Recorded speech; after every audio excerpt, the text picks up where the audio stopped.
How do we use the rapid antigen tests and the various different forms that we have here in BC to support us getting through this period of time? I want to really emphasize rapid antigen testing, the point of care testings that we have. These are red lights, not green lights. So having a negative test does not mean that you don't have to pay attention to the gathering limits, to the different measures that we have in place, our layers of protection in the facility, in the places that you are going. So it doesn't mean you can have a larger gathering. It doesn't mean you don't need to wear your mask. The important thing about point of care tests and the PCR testing is that if they're positive, it tells you that you cannot do those things. It is a red light, not a green light. And it is important that these are used for people who have symptoms to help understand what is causing their symptoms, where that will make a difference. And right now we have a lot of people who are lining up for some of our tests that want to just have an understanding of whether they have COVID right now, and that is not where these rapid tests are helpful, and it is leading to long lines in our PCR testing, which we absolutely need to support us being able to understand people who have COVID-19. So to date, we've received a little over 3 million point-of-care tests of a variety of different types of these tests, and distributed about 1.26 million across the province in 5 key areas. We are using quite a few in long-term care and acute care to support staff working in those facilities. We have a very successful program that has helped us in provincial corrections from the very beginning, where people are moving in and out of that facility on a rapid basis. We've also been using these really a lot in our remote First Nations communities in particular, to be able to identify if COVID is in a community very quickly, particularly in communities where access to PCR is challenging. We also have been using them for case and contact management, for identifying clusters, for supporting schools where there's been exposure events and outbreaks, supporting post-secondary institutions, supporting workplaces, including we have a lot of testing going on in some of the larger industrial camps where we have group accommodations, where we have accommodations for temporary farm workers, and those business and organizations have been supported in having a variety of testing strategies where we've been involved with them. In the coming weeks and months, we expect to have additional supply of rapid tests. We're expecting a delivery from Canada of 200,000 PanBio rapid tests. These are the ones with a nasal swab that can be broken down and used for individual tests. We've also purchased 500,000 of the BTNX tests that we had not yet received with nasal swabs, and the expected delivery of those is by the end of December. And Canada has told us that we should expect 84 million of 5 different types of rapid tests in the country for all provinces and territories sometime at the end, near the end of January.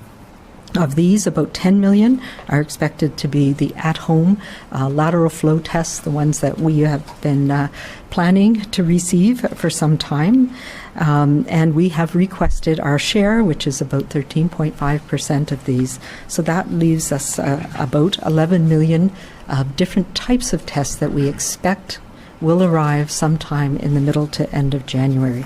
Beyond that, it is still unclear what the ongoing supply will be going forward.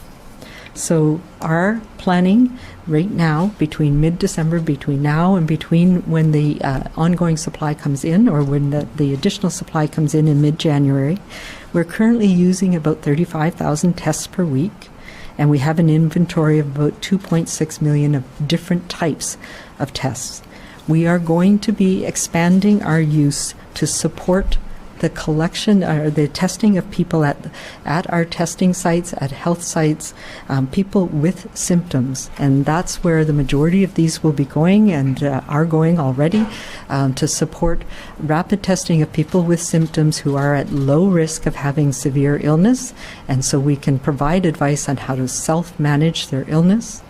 We will be also deploying them over the next few weeks in higher numbers to long-term care, to all long-term care facilities, to assist in use of staff and testing of visitors, along with the ongoing screening that's happening right now. One of the key considerations that I have and we have is to continue to protect the seniors and elders in long-term care. Part of our rationale for the vaccine mandate that we have in place is how important that is to build those walls to make sure that people who are coming in are not infected, and we're going to be adding this additional testing for visitors into long-term care in the coming weeks. We also will continue to use them to support healthcare workers in acute care in facilities around the province. Right now, there's rapid access to PCR tests in many of our acute care facilities, particularly our COVID hospitals. But as this new strain is spreading rapidly in the community, there will be healthcare workers who will be exposed, and we will be supplementing the PCR program with rapid tests to support staying at work, test to stay programs, and investigation of clusters and exposure events. We are also deploying additional 1.2 million of the tests approximately, and this has started already, to remote and rural communities to help detect when Omicron is in, or COVID is in those communities and in First Nations communities, and are looking at how we can deploy them as well to support vulnerable populations. And part of this is about having a strategy in place for rapid testing and access to treatment. If, as we know, that some of the antiviral treatments, Paxlovid in particular, are under review by Health Canada. Canada has purchased millions of doses of these, and we need to have a plan in place to be able to provide rapid access to those who will benefit from antiviral treatment, because it needs to be given within a short period of time. So that's a strategy that we will be making sure we have in place by the time those are approved for use. Currently as well, we have a strategy through our testing centres to make sure we can get rapid access to sotrovimab and some of the other monoclonal antibodies that are still effective against this strain. We'll continue to expand our point-of-care screening program in businesses and organizations, as we know that this can, especially as we mentioned, some of the group accommodations to help manage and prevent outbreaks, and use by regional medical health officers and our health authorities to, again, support and manage outbreaks in communities. Once we receive some of the additional testing that we're expecting in mid-January and beyond, we're going to be expanding access to publicly funded tests at additional locations in the community.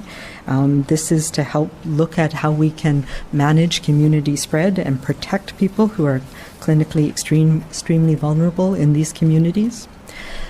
A large part of what we're doing in our strategy will be to support K-12 students and staff return to school and continuity of in-person learning. And this is where we can support families to be able to have testing after exposures so that children can remain in school.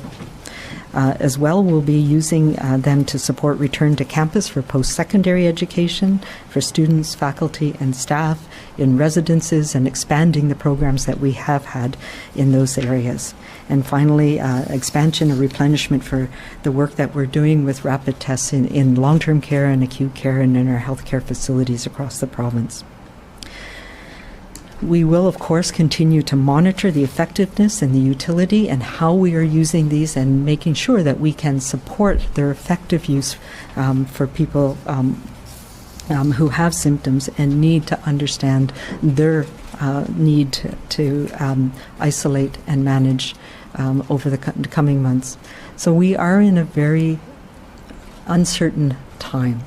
We will be learning more about what Omicron means for us, the context that it's in.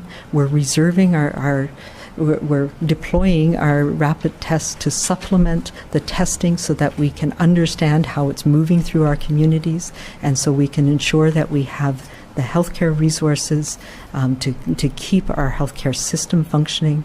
And there's much that we will learn in the next few weeks. part of this as well will be the importance of ramping up our boost program, as we've talked about, and I'll now turn it over to Minister Dix to walk us through that part.